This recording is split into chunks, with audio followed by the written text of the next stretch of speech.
All right, so I thought I would take you quickly through the personal project requirements and description and things like that, so you get a little bit of an idea about that. Let me make that bigger. So the objective is to design a well-designed project. Makes sense, right? On a topic of public interest that you feel strongly about or affects you personally.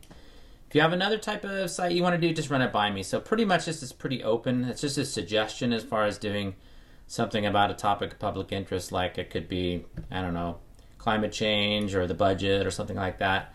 But you can pretty much do anything you want. Just run it by me to make sure it's okay. Should be an original site, though, not just a redesign of some other site that you did. So to do, you're going to create 15 thumbnails, a sitemap or an outline, at least 5 wireframes, and 2 comps or mock-ups or comprehensives for short, or comps for short, comprehensives. Let me make this even bigger so you can see that. So you're going to do all 4 stages from above, but you're only going to turn in the wireframes or the comps as part of the grade. But ideally, you would do all those stages. You don't have to turn in the thumbnails, but I'll look over them with you, or I'll have you guys turn them in. You'll see more information about that. For the thumbnails, do at least 2 versions of each screen. So thumbnails, again, are kind of a way to explore ideas without spending too much time, right? So quick little sketches that explore ideas.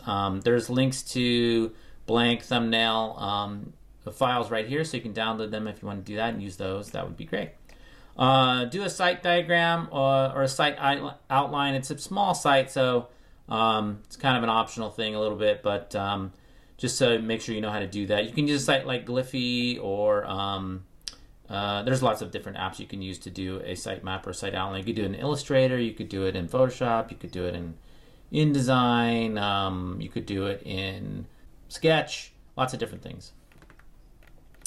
So for the wireframes, do the main screen and all other screen types, so 5 minimum. So screen type just means, like, if it's an e-commerce site, say e-commerce type site, you would do 1 product screen, because they're all going to pretty much be the same, except you're going to change the content, right? So you don't have to do every screen, that kind of thing. But so a page type is just, a different design. That's what that means. The wireframe should be fairly detailed, using actual text as much as possible.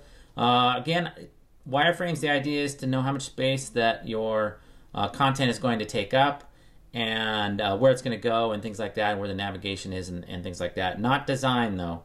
Just how big things are and what's on the screen. So as much that is real as possible, as much real content as possible is good, but not design-wise. So you can use Balsamiq for that. There's some links for Balsamiq. You can use Go Mockingbird, Glyphy, anything you really want to use, you can use for wireframes. Some people like to use InDesign. You can use Illustrator. Again, you could use Sketch, anything you want to use. Here are some good wireframe examples. So let me show you that just to make sure kind of detail I'm looking for. So this is a link to a page that's been around for a while, but some of these are hand-drawn, so you could do them hand-drawn. I wouldn't suggest it because they're kind of hard to change, but some people like to do them that way, I guess. You don't see these very much, hand-drawn ones, but it is a possibility. So they look like that, and then this is what they look like when they're done, usually with some sort of app. So you'll have gray areas that represent content areas. Get rid of that. Gray areas that represent content areas. But you can see there's actual content in here. The navigation is in, the header is in, but there's no background, there's no image there, right? No font really choices, no colors, but it does show pretty much everything on the page. So here's some more examples. This one has a background grid showing you the columns, how many columns they are, 12-column grid. So you can do that if you want. You don't really need to. That's more of a, yeah, you wouldn't probably show that to the client, the grid, but maybe you would, I guess. That's a possibility, I guess. More detail than this would be good. So something like that, where you have, like, you can definitely use the little square boxes for to represent, or the boxes with the X in them to represent images, but the more actual content, the better. That's kind of what we're going for. So I should be able to look at these, or anybody should be able to look at these and figure out, what the layout is, what's on the site, what the navigation is, where can I go from this page. Even kind of doing prototyping with it, paper prototyping. Say you printed this out, and you could say, like, okay, where would you go to find sunglasses by Levi's? And you'd say, I click right here, that kind of thing. So there are some examples, so you can check those out. For comps, do the main screen and at least one other screen type. So comps or the mockups, if you want to call them mockups, do 2 of those. And those are usually done in Photoshop, but a lot of times they're done in Sketch now, or even in Illustrator and InDesign, but usually they're Photoshop or Sketch nowadays. But you can use whatever you want. It's pretty much open. There's examples of comps here. Let me show you that. But again, they're just, so these are thumbnail examples. Probably don't need to see that.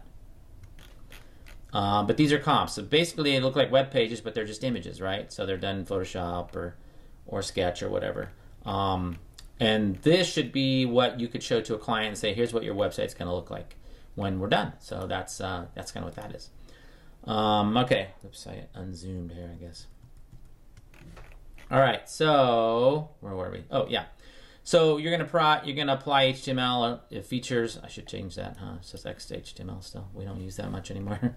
To make the website. So the point breakdown. Here's the point breakdown. At least currently, 10 points for the wireframes or the comps. So you can turn in either one, either the 5+ wireframes or the 2 comps.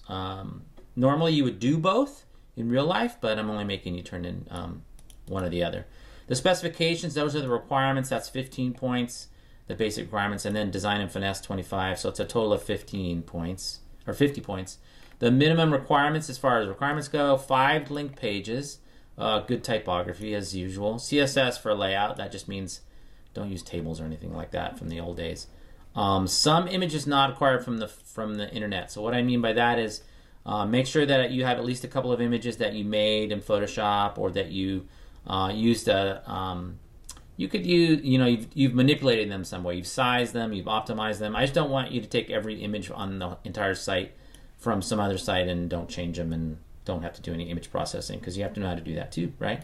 And then some use of rollovers. They can be JavaScript type rollovers, which you can do in Dreamweaver or just with JavaScript, or CSS type rollovers with sprites or anything like that. So we're going to cover that stuff if we haven't already, so you know how to do that.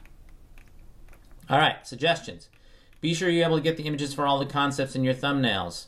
What I really mean by that is don't choose a subject for which you have no content unless you're sure you can acquire/create the required content. So really you have to keep in mind how long you have for this assignment and check the rest of the information for that. But don't try to do something that you can't realistically do, but also make sure it's big enough for the time you have allotted. So but don't say like, I'm going to make a video channel where I have like 150 videos about skateboarding, but then you have to make 150 videos then, right? So just think about that as you're planning. And then make sure to choose proper graphics, text, and colors for the intended audience, as always. So fit your design to the content and the target audience. So the design and finesse part, 25 points for that. Communicate your message, whatever your message is. It should be clear and right away, right? So I should be able to see like in the first 5 seconds, or anybody can see in the first 5 seconds what the site's about and what the value is. Make sure the design fits the content. Make sure your images are optimized. So I'll just check the size of the files and see if they're okay. The layout of the pages, the color scheme. So hopefully you have some sort of color scheme. Is the site just basically usable and functional? Meaning is it readable and things like that? Is the navigation intuitive and functional? Meaning I can figure out the navigation pretty easy. It's not like a struggle to get around the site. Good typography again, legible type, and that's about it. Let me show you a few examples here,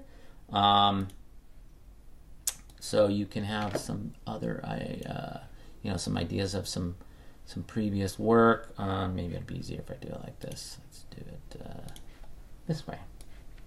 Okay. So this one's about autism. So, kind of a topic of public interest, I guess.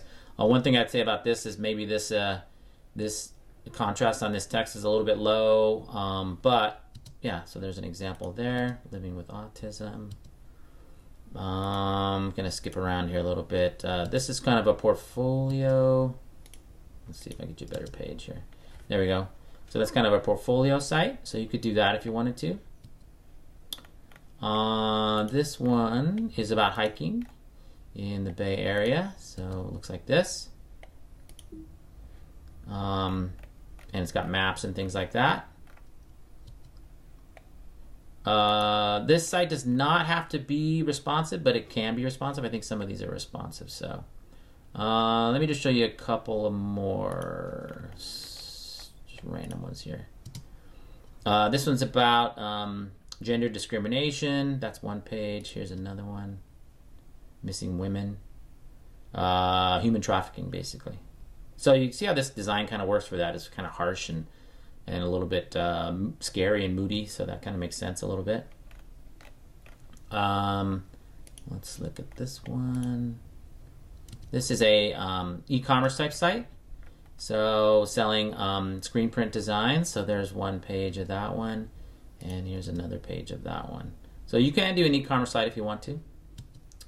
And then let's do one more. I think this one's for a church. Kind of showing you good ones to get you inspired. I think they're pretty good anyway. Some of these are pretty old, but they still kind of hold up okay. This one's for a local church. So there's one page. Here's another one about events. There you go. So those are just some quick examples, but I think you probably get the idea. So I think that's it. So that's just a quick description of the personal project.